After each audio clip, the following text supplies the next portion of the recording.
Alors ça, bah c'est nous en fait. Si on se retrouve ici, c'est pour une raison bien précise. On teste la bonté humaine. Donc on a décidé de faire le voyage Montpellier-Paris sans argent. Et même pas un seul centime. Hein. Et on s'invite chez les gens pour dormir le soir. Donc c'est le jour 1 et on part de Montpellier sans avoir aucune idée de ce qui va se passer. Jimmy il l'assumait pas là, mais en vrai il se chiait dessus. Let's go!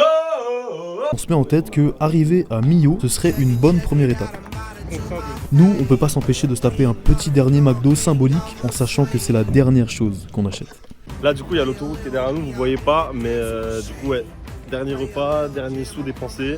Maintenant c'est parti, hein. Je sais pas il est quelle heure, il doit être 15h, let's go. Donc là c'est officiellement parti, on se met sur la nationale à côté de Juvignac.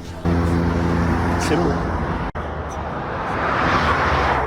Là on a de la chance et on tombe sur Nabil qui nous avance un petit peu. On fait une deuxième session stop, on a rencontré Nabil. Mais en tout cas Nabil était super sympa, merci Nabil. À peine le temps de faire du stop, c'est Jessica qui repère nos pulls incroyables. Elle s'arrête parce que ça la fait marrer. Et juste après, c'est au tour de Mélanie. Vous pouvez être notre maman, Ah bah voilà. littéralement. Bon alors, est-ce que c'est bien 5 minutes de partir Montpellier-Paris comme ça? À 30 ans quand je suis partie en Inde avec mon sac à dos, mon père a fait la gueule. Hein. Pourtant j'avais 30 ans. Ah ouais. Au revoir Mélanie, yes. Alors à ce moment-là, on est super content, mais il y a un problème. On se demande comment on va faire pour convaincre les gens de dormir chez eux, rien que ça. On hésite, on a peur de déranger les gens. Au bout d'un moment, on se dit, faut y aller. Donc moi, à ce moment-là, je vois 2 personnes souriantes, 2 personnes sorties de nulle part, et je cours vers eux. Et c'est là qu'on tombe sur Marie et Antoine.